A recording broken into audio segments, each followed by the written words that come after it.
Hi there, Mark Jabin here, Medical Director for the Haywood County Health Department, and let's talk about this pandemic. In today's video, time for our weekly update, so we'll cover the numbers again.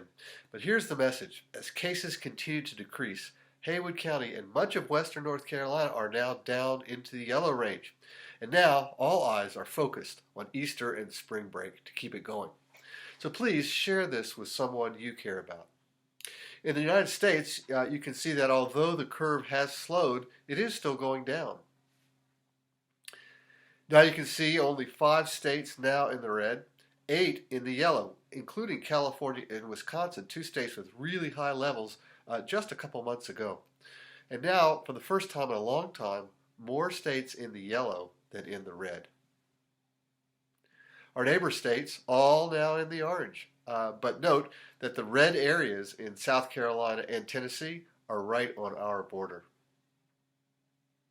North Carolina, now down to the 25th highest rate in the country, and only 8 counties in red. That's down from 24 last week, and 21 in the yellow, up from 9 last week. Hospitalizations and deaths also continue to go down, a trend in the state that's been going on for several weeks now. Across western North Carolina, cases are dropping as well, and for the first time in a long while, no one is in the red. Now, 5 of the counties have dropped below orange and into the yellow range. That's less than 10 new daily cases per 100,000 population on a 7-day rolling average. And again, there were none in the yellow last week.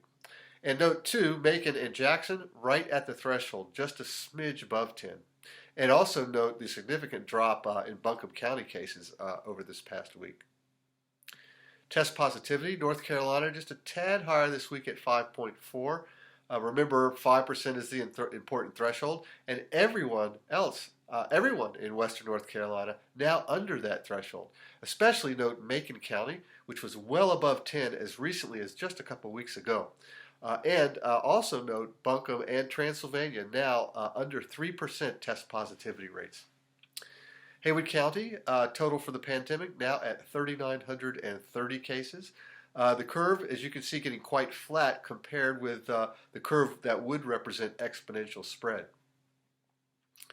Over the past week, we had plateaued at around 45 new cases week over week, but in the week since March 6th, we only added 37 cases. That's the lowest increase since last October, and now well below the peak of the summer surge.